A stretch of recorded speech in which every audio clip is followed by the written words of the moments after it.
Vanessa Aparecida da Silva. Qual a sua idade? 23. Qual o seu estado civil? Solteira. Qual o nome do seu companheiro? Marcelo Domingues. Qual a profissão dele? Ajudante. Serviço geral. Você tem filhos? Sim. Quantos? 2. Qual a idade deles? Um de 3 e um de 10 meses. Quem cuida dos seus filhos para que você possa trabalhar? A babá. Você mora em qual bairro? Parque São Bento. Você está hoje se candidatando a uma vaga de doméstico, certo? Certo. Ir e vir ou morar? Ir e vir. Você relatou uma última experiência de auxiliar de cabeleireira no Massas Cabeleireiros. Você pode falar o que você faz lá? Eu lavo o cabelo, eu arrumo o salão, ajudo ela a fazer os cabelos. Certo. E na casa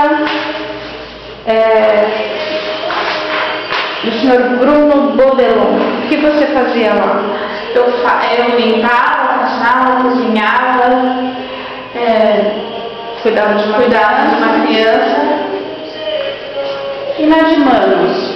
Na de Manos eu limpava serviços gerais. E nenhum desses você foi registrado, né? Não.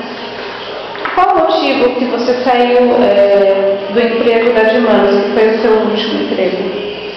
Motivo, eu quis mesmo sair porque eu precisava de um serviço fixo e não tive. E na Massas Cabeleireiros, você vai sair de lá? Qual motivo? O motivo é porque o salário é pouco. Certo.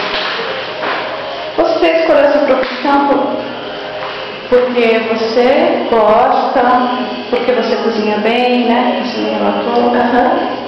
Eu escolhi porque eu sou desde meus 11 anos eu trabalho, né? Moro em casa de família e eu gosto de fazer, eu gosto de trabalhar na área de doméstica. O que você cozinha melhor, assim? O que eu cozinho melhor? Eu faço algumas lasanhas, algumas comidas diferentes.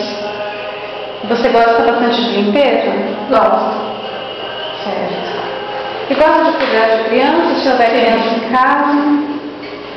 Então, muito obrigada.